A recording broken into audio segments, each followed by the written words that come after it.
ಪ್ರಗತಿಗಳ ಅನಾವರಣ. ಯಾದಗಿರಿ ಜಿಲ್ಲೆಯ ಸುರಪುರ ತಾಲೂಕಿನ ಸೂಗೂರು ಗ್ರಾಮ ಪಂಚಾಯಿತಿಯಲ್ಲಿ 2024-25ನೇ ಸಾಲಿನ ನರೇಗಾ ಯೋಜನೆ ಅಡಿ ಸೂಗೂರು ಗ್ರಾಮಕ್ಕೆ ಯಾವುದೇ ಕೆಲಸ ಕೊಡದೇ ಇರುವುದಕ್ಕೆ ಪಿಡಿಒ ಹಾಗೂ ಗ್ರಾಮ ಪಂಚಾಯಿತಿ ಅಧಿಕಾರಿಗಳ ವಿರುದ್ಧ ಆಕ್ರೋಶ ಹೊರಹಾಕಿದ್ರು. ಮಹಿಳೆಯರು ಪ್ರತಿಭಟನೆ ನಡೆಸಿದ್ರು. ಅಲ್ಲದೆ ಅನೇಕ ಕಾಮಗಾರಿಗಳಲ್ಲಿ ಅಕ್ರಮ ಮಾಡಿರುವುದು ಕಣ್ಣಿಗೆ ಕಾಣುತ್ತಿದೆ. ಸೂಗೂರು ಗ್ರಾಮಕ್ಕೆ ಅನ್ಯಾಯವಾಗದಂತೆ ಪಂಚಾಯಿತಿ ಅಧಿಕಾರಿಗಳು ಎಚ್ಚರಿಕೆಯಿಂದ ವೇಳಾಪಟ್ಟಿ ಬದಲಾಯಿಸಿ ಕೆಲಸ ಒದಗಿಸಿಕೊಡಬೇಕೆಂದು ಮನವಿ ಸಲ್ಲಿಸಿದ್ರು. ವೇಳಾಪಟ್ಟಿ ಬದಲಿಸದೇ ಇದ್ದಲ್ಲಿ ಸುರಪುರದವರೆಗೂ ಪ್ರತಿಭಟನೆ ಮಾಡ್ತೀವಿ ಎಂದು ಮಹಾಂತೇಶ ಮಕಾಶಿ ಚೌಡೇಶ್ವರಿ ಹಾಳ ಅಧಿಕಾರಿಗಳಿಗೆ ಎಚ್ಚರಿಸಿದ್ರು.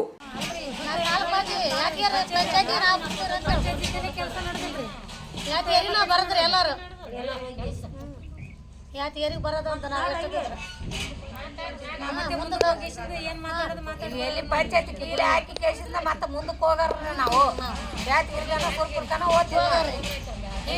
ಎಂಟದನ್ನ ಕೀಲಿ ಜಡಿತೀವಿ ನೋಡಿ ಬರೋದು ಕೀಲಿ ಹಾಕ್ಯಾರ. ಕೀಲಿ ಒಬ್ಬರು ನಮ್ದೇನು ಯಾರು ಕೀಲಾಗ ಹಾಕ್ಯಾರ ಸುತ್ತಹಳ್ಳಿ ಕೆಲಸ ಕೊಟ್ಟು ನಮ್ಮ ಹಳ್ಳಿ ಕೆಲಸ ಇಲ್ಲ ಅಂತಾರ. ಪಂಚಾಯತಿ ಇದ್ರೆ ಏನು ಉಪಯೋಗ ನಮ್ಮ ನೋಡಿ ಅಲ್ಲೇ ಈಗ ಎಲ್ಲರೂ ಬಂದು 10 ಗಂಟೆ ಕೂತೀವ್ರಿ ಇಷ್ಟೇ ಕೀಲಿ ಹಾಕ್ಯಾರ. ಒಬ್ಬರು ಪಂಚಾಯತ್ ಇವಾಗ ಟೈಮ್ ಎಷ್ಟಾಗ್ಯದ ನೋಡ್ರಿ. ಕ್ಯಾಮರಾಮನ್ ಲಾಲ್ ಸಿಂಗ್ ರಾಠೋಡ ಜೊತೆ ಶಿವು ರಾಠೋಡ, ಸುರಪುರ.